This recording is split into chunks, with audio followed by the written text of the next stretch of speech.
Just because you suffer from trauma doesn't make you weird. Kawaun Raw is more than a podcast. It's a space to be real. It's a space to talk about life, growth, mental health, the highs, the lows, and everything in between. Because none of us should have to go through this alone. So come as you are. Let's talk, let's learn, let's heal, and let's grow together. All right. We're beginning with Kawaun Raw, my brother. Season 1, roadmaps. Yes, sir. We're titling Themes and Motifs, Developmental, Cultivating, Innovation, correct? Yes, sir. So tell me what those 3 words mean to you, starting with development. Before we get started, I got to show you some love, and I want to tell you I'm proud of you. Okay. Congratulations on Thank your you. marriage. Thank you. And, happy life. Appreciate it. Work.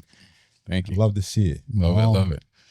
So you said the name is, the development is, we developing greatness. And, Okay. Cultivating, innovating is creating things that, we just creating. We building, we working, we trying to do something different, but we also trying to also see it, believe it. When you see it, you believe it, and you think it. These are the things that come into the light. Okay. So that's one of the things where I get the name from. So you said something very important, like thinking it and then seeing it. Tell me how the power of your mind came to, because not everybody knows No Enemy Within is not just your Instagram title. That's literally how you live. You chose to make yourself your best friend and not your enemy. That starts in the mind. Tell me how that started with you, and what was the light bulb that clicked? Like, okay, I'm in control of my own happiness. I'm in control of where I let my mind take me. I think one of the main things is just being good with being uncomfortable. And uncomfortable is one of those things where it's like, it could put you in a dark space, but Okay. if you look at it from the bright side, there's always light outside of the tunnel. So the reason why I say that is because I could actually live it. And from my endeavors and all of those things, trials and tribulations that I experienced, I just, one day it was just like, let me just try to be uncomfortable. Because we always look for the comfortability when we're going through the life phases. And sometimes that's not the best thing, because if we get comfortable, we get stagnant. And they say idle time is, for me, my motto is idle time brings depression. Okay. So that's one of the things that I try to keep busy and keep growing and, Okay, so talk about cultivating. You can look at it from one standpoint as like a farmer.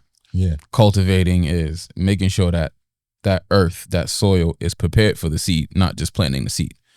It's more than just planting and then watering and hoping. There's a process. There's a backstory. There's a rebuild. There's a lot of stuff that goes into it. What is cultivating to you? What is it that you're trying to eventually grow to have your own herbage and greenery and vegetation for everybody else to eat off? Because you're far from selfish. So I know that's the plan and that's the goal. What is the cultivating for you?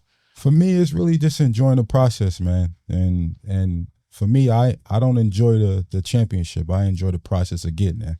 And that's one of the things, is just building it and building day by day.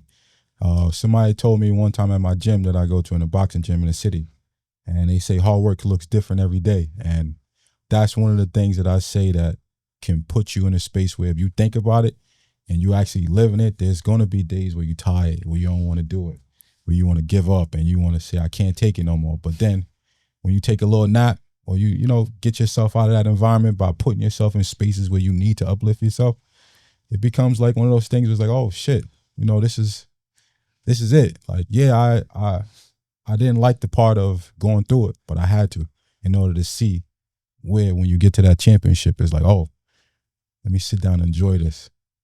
Okay, so. And they say, before you go, they say one of the things is, you can eat and enjoy your meal, but don't get too comfortable, because when you get comfortable, that's when you bring stagnant. And that's one of the things I say is, I always try to preach it. I live it. And trust me, it get tough. Even today, like, just life. You go through the phases of just overwhelmed. Like, I'm tired. I work 90 hours a week to benefit, to do certain things, not only for myself, but to help, to grow, to plant those seeds, like you say. And not only just in myself and my son, my family, my brothers and sisters, anybody, because you never know, that favor, we call it, might come around and it might hit your grandkids, that somebody actually took the time out to make sure that they was okay and made sure that they had what they needed to get where they had to be. Okay. That remind me of Holes. If you remember in Holes, Stanley Yelnats was Stanley backwards. Yes. And Zero, his great grandparents or whoever, they had a buried chest with Stanley's name on it. Fact. And the witch that, said, but the witch said, she said, if you don't come back and carry Madame Zeroni up the hill or up the mountain, you're going to be cursed. Stanley carries Zero, who's her great grandchild, up the mountain where they eat the onions and drink the water. And inside, I think the little God's thumb mountain that they had, generational curse broke. Listen. So passing on the blessings from what somebody else did and then having it grow into a different plane. You see, for me, I'm one of those learners where I got to read it, but I also got to see it. Okay. So like in high school, I enjoyed reading a book, obviously, because they force you to, which in a good way. But when I watched the movie and I actually seen it, like, oh, this is what I've been viewing. This is what I've been viewing. Okay. This is what I've been seeing. So when you put those in the same perspective as life and you try to utilize that, it's like deja vu. And those are one of the things that I really like try to like stand firm on, and believing what you say and saying what you believe. See, I was somewhat the opposite. So with me, I would read the books and then watch the movie and be disappointed with the movie. Like, damn, I had more to imagine. I had more in mind. I had a different view how this went. Yeah. And I felt like somebody else creating an image for me wasn't enough. Yeah. So saying that, we get into innovation. This is the last one we got. Development, we got cultivating, and now we got innovation. So innovation is more so creating your own or directing your own and then showing people like, this is how it works. This is how this worked for me. It may not work for you. Yeah. Or the same way that somebody tried to tell you that their dream or their path was for you and it's the easiest way to go, but you had to figure it out on your own. What is the innovation for you where you feel like you can teach it and it's foolproof for the youth or the viewer? You know, it's crazy. They say, an old timer always told me, so one of the things is they always told me that, how can I say it, in a way where you gotta see it. And when you see it, knowledge is power. And when they say power, it's not in today's society, it's in YouTube, you could Google it, you could do all those things, but when it's in black and white and you see it there and you actually like, you reading it and you learning it, it becomes fun to a point where it's like, oh, okay. Like, okay, I got to put in this time to really see now that I'm interested. What can I do to not only bring myself up, but bring others up around me? Because it gets fun that way. It's not fun when you at the top by yourself and, you know, it's cool to have the money. It's cool to have all of the materialistic things. But for me, my main focus is of everybody, not just me. Okay. Because each one teach one. And if I could show somebody something, why not? That's free. That's free knowledge. Because at the end of the day, what you take with it, not everybody's going to take it too. Because I could get to a space where, like I told you, like to get into a field of engineering, right? I told you my experience through it. And I wanted you to see my experience and go through it with your own intake on it. So that way, when now you see somebody doing it, it's like, oh shit, my brother's actually doing it. I could tell him. You could ask me the personal questions because I'll never, and it is with anybody, but specifically with you, I would never tell you something that I didn't do or that I wouldn't do or that I can't do. So me going through it and me living it, those are one of the things that I try to, you know. So each one teach one, and knowledge is power. And never be afraid to give somebody the information because you feel like they're gonna get ahead of you.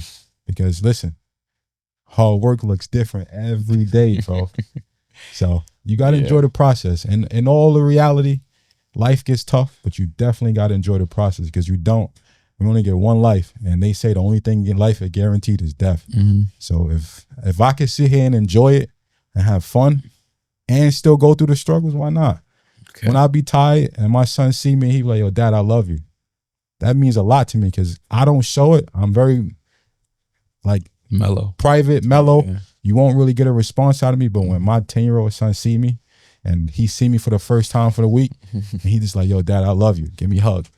Yo, those feelings, that make it worth it because it gets to a space where it's like, this is what I'm doing it for. Yeah. So that's why I say each one teach one, and knowledge is power.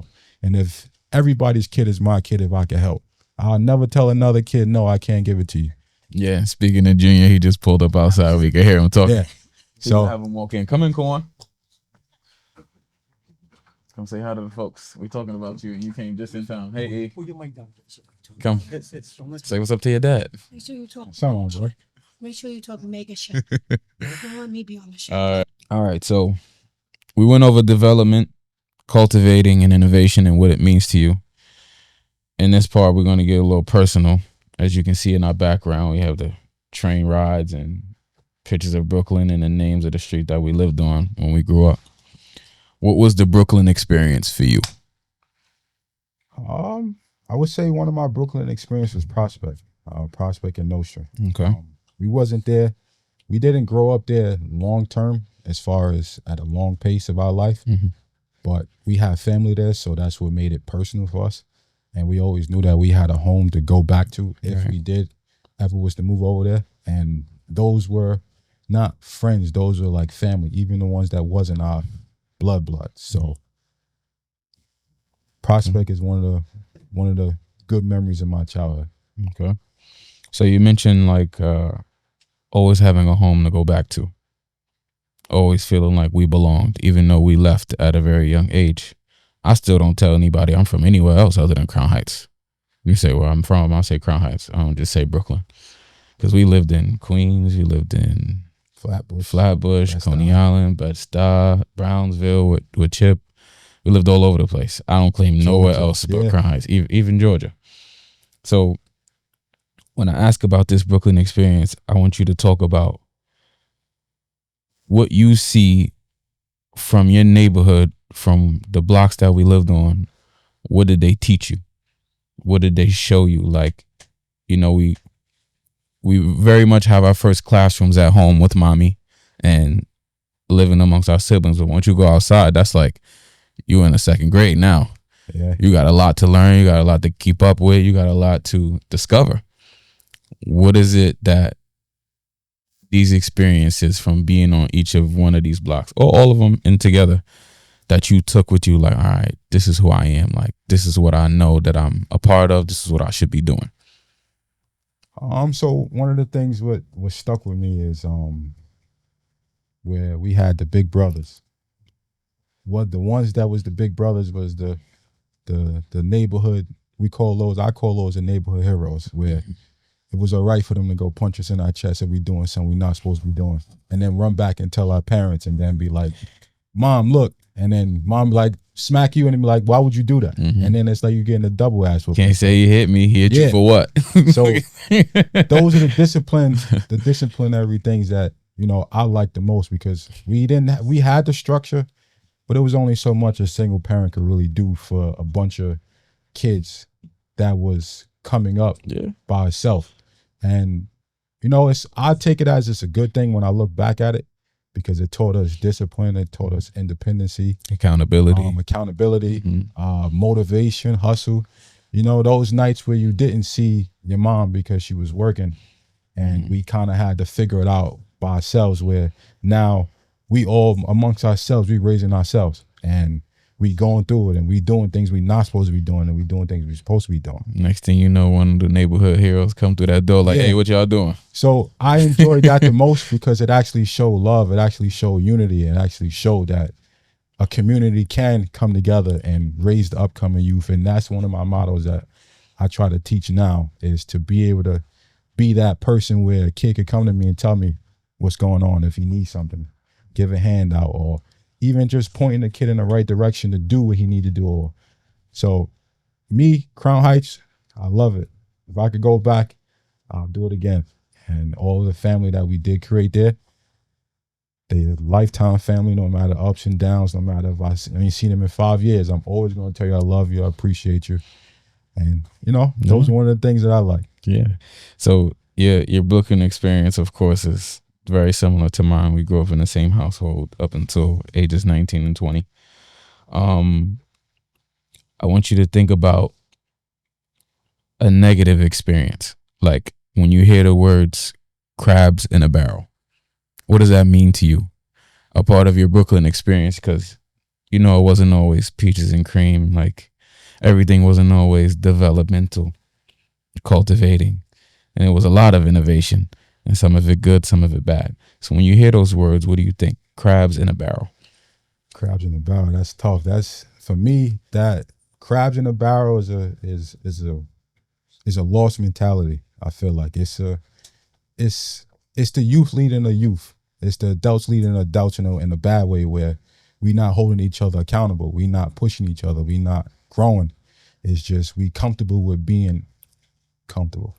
And sometimes comfortability is Stagnancy, like you said earlier. Yeah. And that's the self-killer of drive at all costs. And people, I want, not only for myself, because there's times I do get comfortable too, but I want people to understand that uncomfortability is I can't preach it enough, that it's the best thing that a person could ever go through, because that's the times where you'll see where you are your strongest the most. And like I say, crabs in a barrel. Growing up, when you lost and you trying to figure it out, and it's 5 of us, we all the same age, figuring it out. There's no supervision there. Mm-hmm. Where we gonna go with that? You don't know who the snake is. And then we got the neighborhood heroes, and then we got the grandmothers in the window yelling and screaming, "Hey, stop! Y'all don't do that." I'm telling Missy, and we gotta figure it out. And those are one of the things that I say is the crabs in the barrel, because again, we was lost, and we wasn't lost, but we was trying to figure it out because we didn't have that structure. That's where a lot of people, and even where my childhood is, that with the structure, we needed that the most. And we did have those few people who came by and was like, I'm gonna go the extra mile and make sure that Missy got everything she needs, so that way she don't have to rush back home from working a 16-hour shift at the nail salon and telling us, oh yeah, I'm coming. One more customer. By the time you look up, it's 2, 3 in the morning. Everybody half asleep. And she come home with food and we happy. So those are one of the things that I say is big. Okay. And it's a good memory where I enjoyed it because it was the uncomfortability and I had to figure it out. And that's one thing. I appreciate that. So speaking of your memories, was there a moment in your childhood that shaped your personality to who you are today? One specific moment that you remember. One specific moment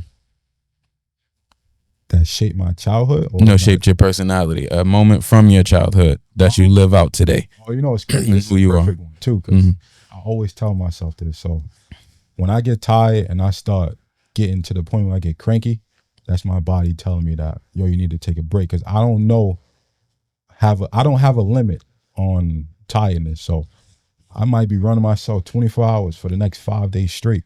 But the one thing that shaped me now, and even through my childhood and work and real life, is when I think of it, and to see my mother to be able to do this and have 9 kids and still not complain, that's where it's like, oh nah, I'm gonna be a punk ass 40 hours a week. I'm tired, 80 hours. Like, think about it. You got kids, and you in a space where all of your kids is in a space where they healthy, they going through their life, but they successful at whatever they put their mind to. They hustlers, they motivators, and we're not in jail. None of us is dead. God forbid. Sorry, I should say. And that's just, we can't complain. Like, for me to be tired, it's an understatement, because when you think about it, remember those nights we sitting up 5 days, just no guidance, but my mother is trying to do it, but she can't do it by herself. So to see her tired and still wake up and like, yo, let's go. You go your ass to school. What you complaining for? You sick? So those are one of the things I say, that never get tired, but also take the breaks when you need to take the break, because you don't want to overwork yourself. But also appreciate the times where, like you say, don't get too comfortable after your meal. Learn how to let the food digest and then keep going. Because if you idle, you get tired, you get the itis. Yeah. The idle mind is a very, very dangerous place to be. So you mentioned unsung heroes, like the other mothers in the neighborhood, mentors, even your coaches and the elders. Yeah. What did those welcoming hands do for you? You say, we at home with each other, our older siblings, all 8, 9 of us. Mommy's at work. Then we have these people in our neighborhood playing a role in parenting. I feel like we were the last generation to have that. to have a society help raise with the parents. Now it's completely absent. I feel like it showed unity. I said it showed love for sure. Tough love for sure. Tough love. It definitely showed. It showed love. It showed the way, I could go and take a little time to myself and go out to eat and know that my kids are gonna be safe because I know I got a neighborhood behind me, no matter right or wrong. And those are one of the things is the unity, the love, especially the tough love. But okay, so back to mommy. She was never taking no for an answer. No. She used to say it, we used to see it, and she breathed it, she lived it. So for one thing, for sure, mommy has always been a hustler. True. And hustling to survive is different than learning how to hustle just because you're bored. Yeah. You and, of course, our older brother Wayne, y'all learned how to hustle because y'all was bored, and then y'all learned how to hustle to survive. Facts. Both skills y'all got from mommy. Both y'all put into your own 1-2. So I want you to talk about something that mommy said to you that plays in your head in a critical moment. Something that lets you know, like, you can't quit. Something that she always said to you to tell you to keep going. Or you hear her words and it's something that just put you right back on track. As far as her teaching you something and then showing you something. Because it's bigger than me. It's not about me. So that's one of the things that I sit back and when you think about it, when it's just about you, you tend to kind of like, maybe I could take a little break. Maybe I'll take a little slack on it. Maybe I'll give 50% today, but tomorrow I'll give 30%, and I'll try to get back to 100. So those are one of the things that really stick with me. Okay. So I want to talk about the weight of society, how things carry on with you, how you don't really know how to let them go. Constant violence, trauma, reminders of pain, and aftermaths. Talk about how you learn how to live through these things, how to get over these things, and then also allowing yourself to mourn instead of just holding everything in. Because we grew up the same way, as in when something happened to me, I'm looking at my siblings like, what the fuck I got to cry for? Everybody else seemed fine. Yo, like you icing. Yeah. I remember, God bless her dad, when Jaquay had passed away. I was in the car with mommy and I said to her, I feel guilty for being happy. Like, I get to continue my life, but he's not here. He can't continue his life. And she told me, she said, you can't hold on to that situation and punish yourself for it. So learning how to deal with things I always have in my head, something that mommy said at a moment where I needed it, or it'll come back to me later when I wasn't paying attention, but I was surely listening. Yeah. So in that instance, how did you learn how to move forward and grow with pain and trauma? That's a tough question. One of the things is just, like I say, is really just understanding. Just understand that you can't, when you know that your mind is playing tricks with you because you're tired or you're going through it or you're sad or you're depressed. And like I say, idle time, that idle time for me, that was one of the things where it was a gift and it was a curse, because growing up, it was a curse because I didn't have that outlet. I didn't have somebody that I could feel safe with, that I could, not safe, but growing up, like in my teens, it was. Would you say trust instead of safe? Yeah. Okay. Trust, I would say. And it was one of those things where I felt like I had to block out a lot of those things because I didn't understand how to go through it. Mm-hmm. Like you say, like Jaquay dying and all deaths around us, and we thinking that that's normal. Mm-hmm. And that's everyday trauma. And that's where when you go to those jails and you go to all those places where the crazy homes where people really, when they say they label crazy, they just got a story to tell, and they need that outlet for somebody to listen to them, or mm-hmm. somebody to just hear them out where they could just feel safe or feel trusted. Okay. So growing up, it was definitely a challenge. But as I learned to work with it and be uncomfortable to see those things and go through it as an adult, but now I got a life to look after, which is my son. That's when it became more personal for me, where it's like, it's not about me. It's not about me. It's not about how I feel in the moment, because how you feel now can change in 2 minutes. Okay. Depending on what you value your life at. It could be a life where you value, oh, I'm going to buy myself something nice today. That could change. But when you look at it, when you think about it, damn, this is for my son, for him to be able to smile, for him to be able to pour good back in him when he get older, to the universe, to the kids, to his people. And I told him the other day, that's the funny thing was, so he got a game, right? And he was just like, Dad, I forgot the camera inside. And you know me, I'm big on now recording things because I want to have that moment. Yeah, that dialogue where I could come back and reference, like, okay, this is those moments. And he's like, yo, Dad, I don't know why you even bringing the camera. It's not like I'm gonna get any tackles anyway. All my friends get it. And that shit got me to the point where I shedded a tear. Because I had to tell him, like, yo, bro, one, you're not gonna waste my time going to no practice, and I gotta be there 2 hours early before the game, and then sit in the heat while you sit there and tell me, oh, Dad, I'm not gonna get any practice. But now when you come to me and he's like, oh, Dad, you know, it's not like I'm gonna get it. But then that's where I had to tell him, like, you're a leader. When you start leading, people follow. You don't always have to be the person that follows. And plus, you're a big kid, so everybody's gonna come to you. Everybody's gonna be like, oh, Kawaun, let me go follow Kawaun. So me telling him is just be a leader, bro. Just work hard. Not everything is going to be easy for you. Not everything is going to be peaches and cream. Not everything is going to be, oh, it's handed to me because I'm the biggest kid. No, you're going to have to work for it. Because no matter how much money you make, no matter how much success you get, you still got to work at the top, because there's somebody that's going to either be above you or trying to get where you at. Right, they're trying to pass you. So we're going to get back to what I was talking about with the trauma and learning how to get past it. You initially stated like being idle made things worse. So what I understood was you were keeping a busy body to not think about it, but that's not healing. No, but then you said to me, I allow myself to be loved. You allow yourself to be loved, and then you allow your relationship with your child to be the reason how you release this pain. Yes. How you feel the growth, how you feel the health, how you feel different than what you are currently feeling. So you have an outlet. Yes. And you have a purpose, you have a lifeline. I understood it at first differently. Like, okay, let me just work myself tirelessly so I don't think, so I don't feel. Yeah. But then you mentioned Junior, so I was like, I got you. Okay, we sturdy. Yeah, that's my fuel. That's my why. Okay, so he asked you what's your why? Junior.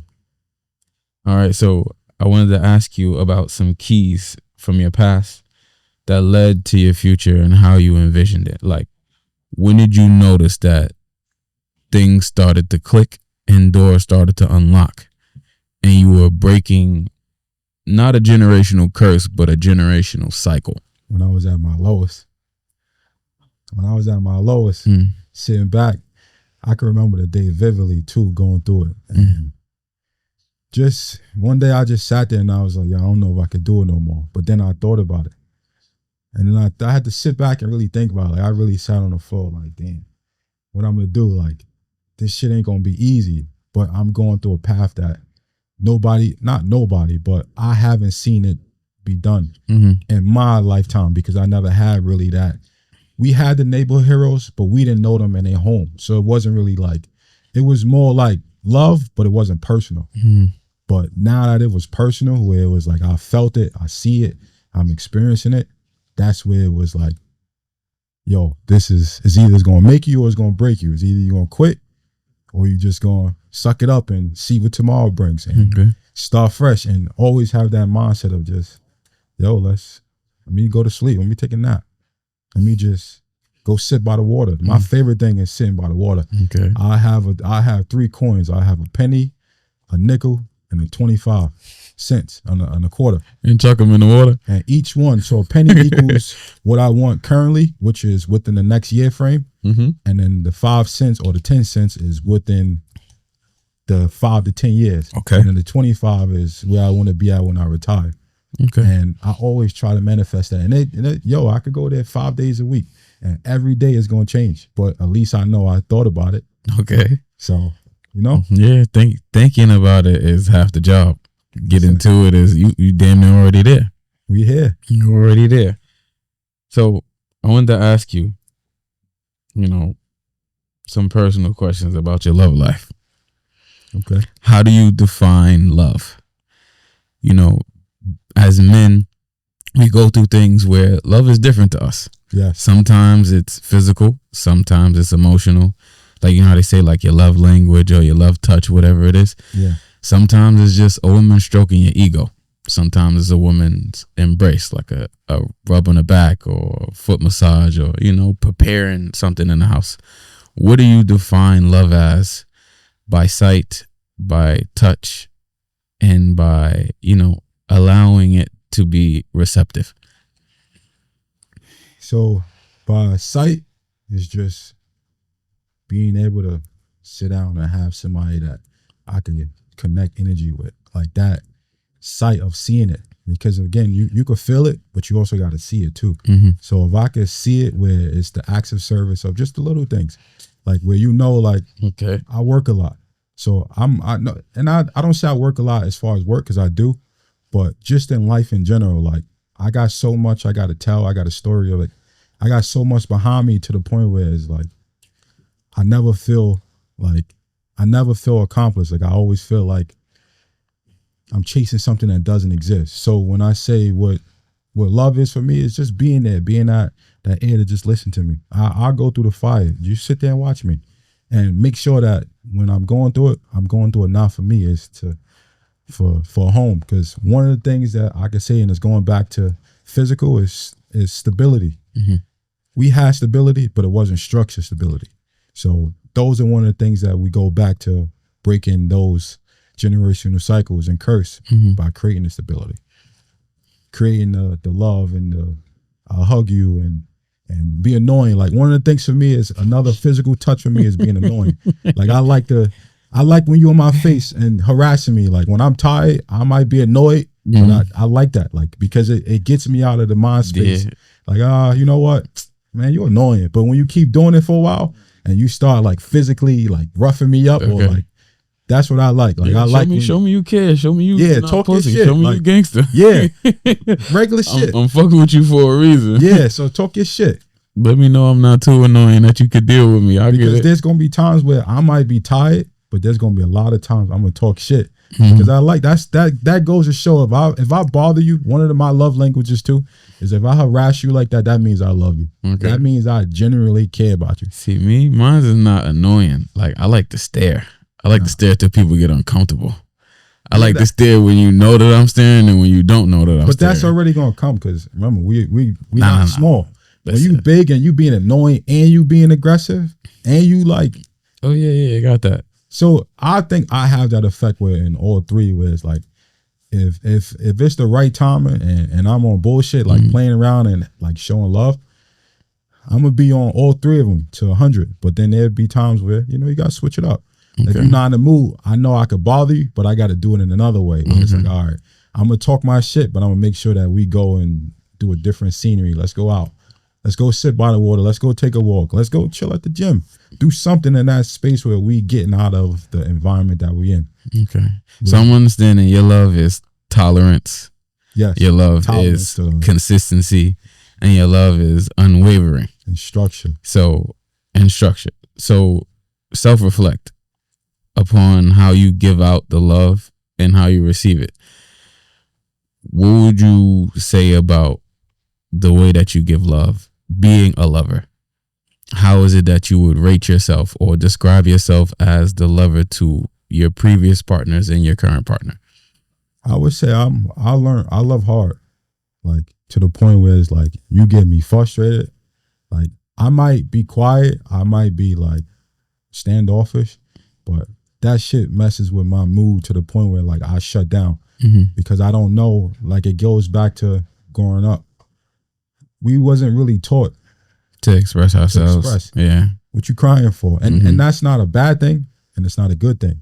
It's something that everybody has their intake on whatever it is. But my intake on it was like, all right, I'm gonna just shut down. I'm gonna turn into a turtle. Yeah. And then when you start actually opening up and you start like expressing how you feel, because it's one way for me to be away and expect somebody to act the way I am. and treat me the way that I treat them. Mm-hmm. And there's another way for it to be, okay, you love me how you love me, but here's your guideline of how I would want to be loved. Yeah. Take that in your perspective Okay. and figure out how you can handle it. But in all reality, try to be consistent. Tolerance got to be high, Mm-hmm. and just stability. And just, we go with the flow. We do things. Today we might try something different, but just at least we open to just doing things differently than we normally expect in our comfort zone. Okay. So we're going to move ahead to memories, and I want you to be as open or deep thought as you could. Okay. If you could relive one day from your life, what day would it be and why? One day. So one of the days that I would say is growing up as a kid. Not even growing up as a kid. Before we moved to Georgia, before grandma passed, I remember this vividly too, because I remember she couldn't take it because I was obviously being a kid. I'm probably like 8, 9, just being bad. Just how old the kids is. Not even, they call it bad, but just adventuring, touching shit I ain't supposed to be touching, and doing shit I ain't supposed to be doing. It was one particular night that grandma couldn't take the tolerance, just being a kid. So she called mommy to tell Kevin to come pick us up. And that night, it was just, I remember it, but what really stuck out to me, what really, really, really wanted me to relive that is because that same night, the power went out in the building. And that's the time where grandma was on the ventilator. And then the next day, we was in school, we had to go to Miss Davis' house. And to that day, it still bothered me to this day. But, that's life. As you got older, I've learned to take that burden off myself from feeling bad, because that really put a big thing on me. Even to this day, I'm learning to this day to get over it. And remember, I'm just being a kid. So me trying to think maybe I should have just been nice to grandma. Maybe I would have been there and I'd have been able to really take care of her. But again, I try to work on it, but it's tough. And every day I try to just think positive and just think the things that I can do and I have control over. But that's one of the memories that I could say that I would give anything to have that moment again, to be a good kid and not stress out. Okay. List 3 core values that you try to live by? One of them is the power of respect is to never disrespect. Okay. No matter what level you at, no matter who's under you, over you, show everybody respect. That's developmental. For sure. Treat everybody the way you want to be treated. Respect everybody the way you want to be respected. Because again, it's a 2-way street. It's not a 1-way street. It's not it's my way or the highway. You gotta respect. So that's one of the things I would stand on. Okay. And what is something that you've never told me or anyone about your life, but you would like to share in this moment now? Be any and everything.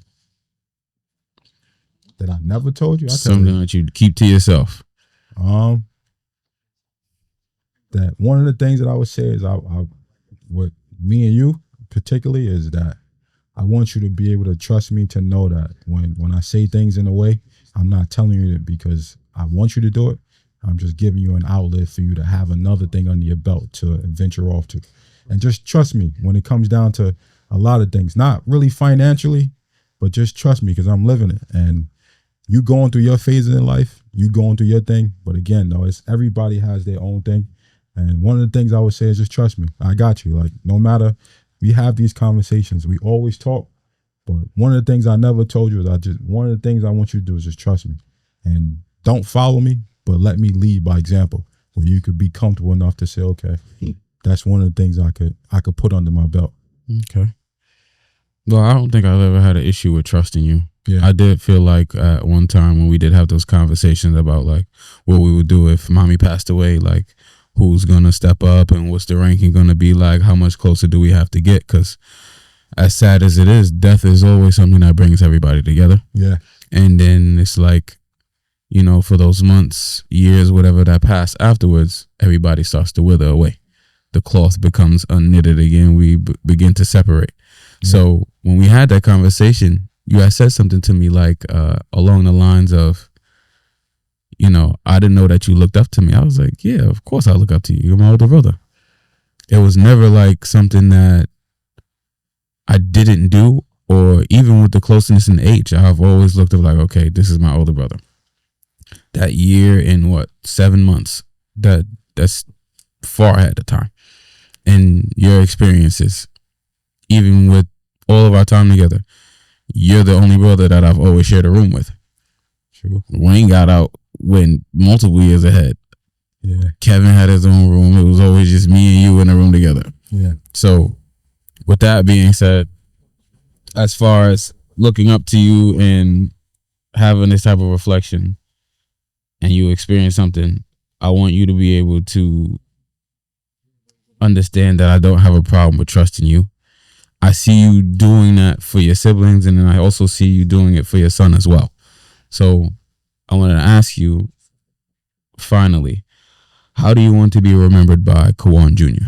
Love, peace, happiness, stability, comfortability, uncomfortability, challenge, growth, all of those things that's empowering, that can impact not only him, but the person that he's with, the person that he's connecting with, sharing energy with, teammates with, brothers with, sisters with, fathers with, all of these things that he plays a part into this life. I want him to remember that when he speak of my name and what I built or what we built, because essentially it takes two to tango. Mm-hmm. And without him, I don't think I would be in this space of structure. Right.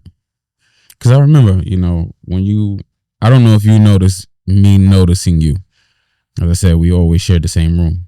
So being in the space where I can see you becoming a father, you keeping a consistent bullshit job, then finding another job, then going to school, then finding another thing to do, then trial after error.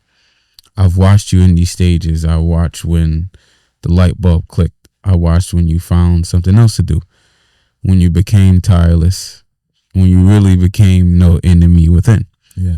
So being in that situation, I felt like it always led you to having complete the things that you want your child to see you have, to complete the things that you want your child to see you as, and who you're becoming. Sometimes is when you actually live in it, sometimes we don't take that time to sit back and actually enjoy the fruits of your labor for a moment. Mm-hmm. To then keep going. Like me is just go and then figure it out as you go, but just keep going forward. Mm-hmm. Because again, tomorrow is never promised. And if we could keep going, and at least I know I tried, mm-hmm. I might fail. I'm starting to learn now that even when I'm tired and I can't take it no more and I know I could go, I'll be like, you know what? Let me chill for a minute. And then I'll catch on to myself where it's like, oh, okay, this is why I should have chilled, because the universe now is showing me why I should have just took that time to sit back and just relax, get something to eat, or go sit by the water, not just, I'm going to just go strictly just working hard, full force, and then crash when I'm. Mm-hmm. So now is finding a purpose to have something to look forward to.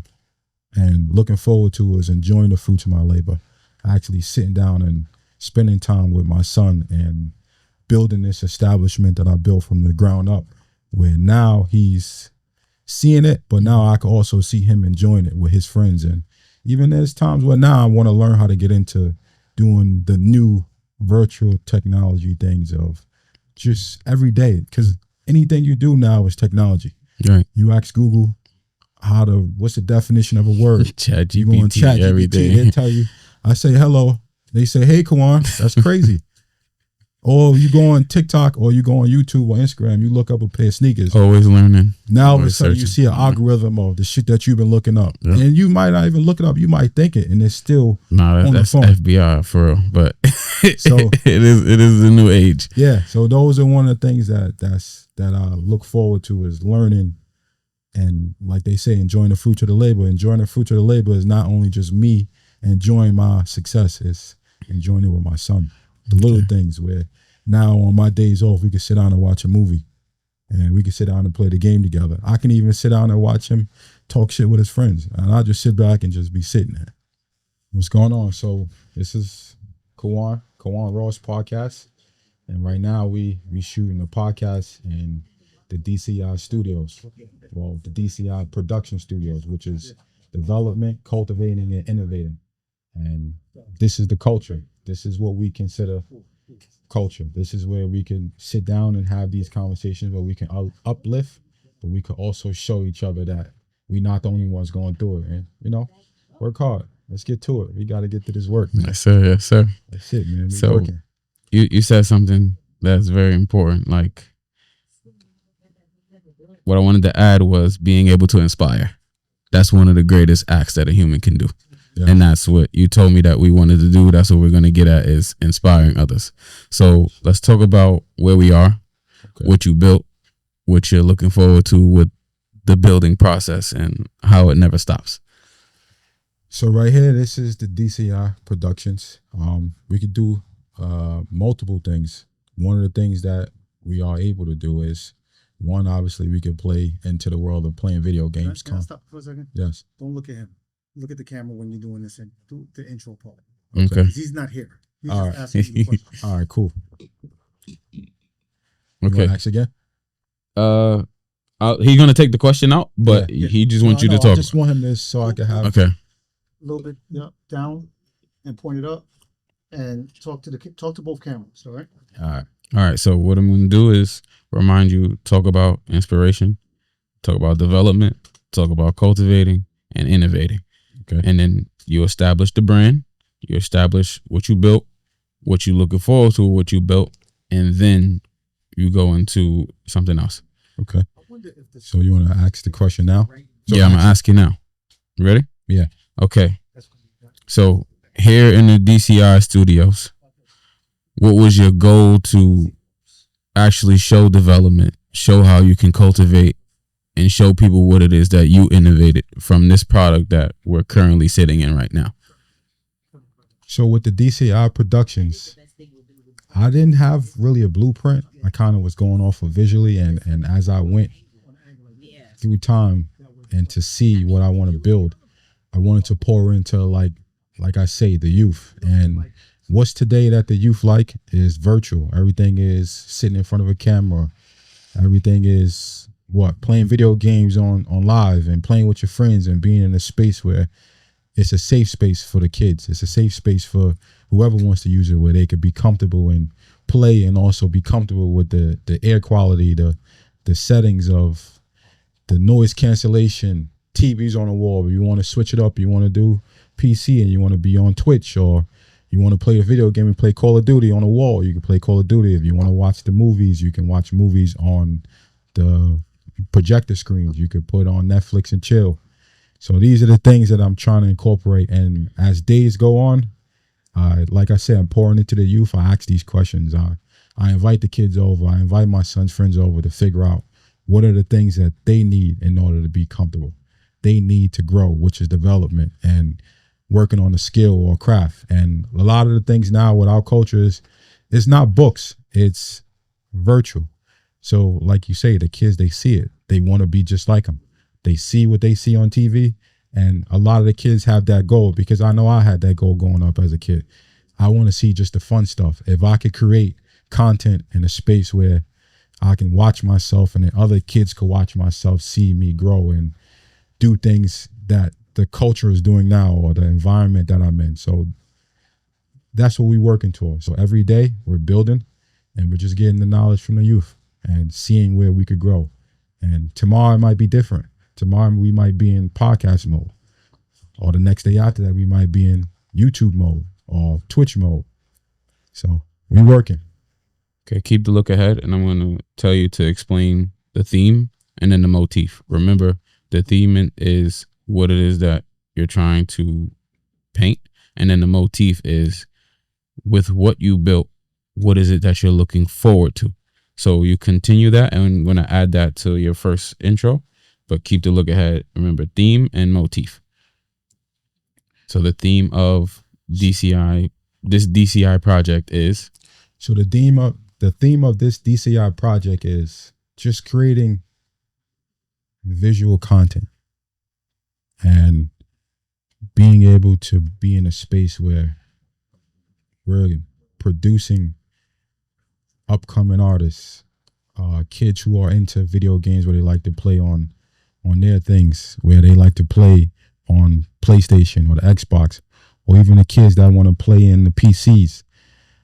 These are the situations to where we are pouring into the youth, that's giving them a safe space for us to be able to feel safe, to know that I can trust my kid doing the right thing rather than him doing it or her doing it behind my back and I'm not comfortable with it. So this is a space where you can create content, you could create visual, you could create looks, you could create the environment, the space, and we working. Okay, keep the look ahead. Now do the motif. Talk about what you built and talk about what you see, what you envision yourself as far as what was built and the end goal. Remember, we talk about No Country for Old Men. That psychopath pop up when people least expect it. This popped up when people least expected it. So now that it's here, you can paint the picture of what you see to come, or you can let them just remain in the dark and just say, stay tuned. Be on the lookout for the next project, because you just explained what it is that you wanted to do, how you wanted to inspire, and what you wanted the youth to utilize. So you can either talk about what was developed. Same, we go back to DCI again. Talk about what was developed, what you plan to innovate, and then for the viewer, let them either remain in the mystery, or you can let them know, like, this is what I see, what I'm doing with my project, like moving forward. You got me? Last question so we can move out. Okay.